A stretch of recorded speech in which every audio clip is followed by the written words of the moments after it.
आज की कहानी आलसी गधे की। एक गांव में नमक का व्यापारी रहता था। उसके पास एक गधा था।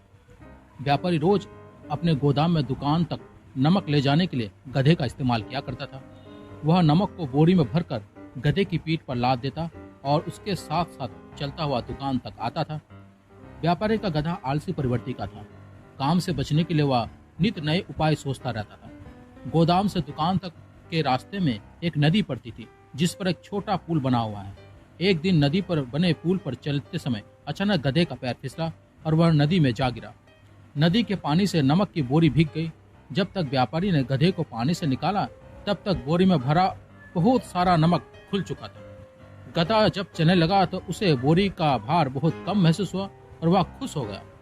उसने सोचा कि अपने ऊपर लदा बोझ हल्का करने का यह बहुत बढ़िया तरीका है।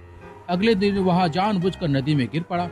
नमक पानी में घुल जाने से बोरी का वजन फिर कम हो गया। उसके बाद से वह हर रोज ऐसा ही करने लगा। रोज रोज गधे की यह हरकत देखकर व्यापारी उसकी चालाकी समझ गया। उसने गधे को सबक सिखाने का फैसला कर लिया और अगले दिन बोरी में नमक के स्थान पर रुई भरकर गधे की पीठ पर लाद दिया।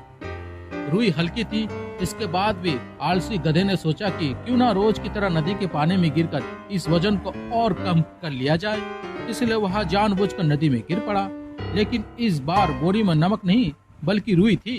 पानी में भीगकर रुई का वजन कई गुना बढ़ गया।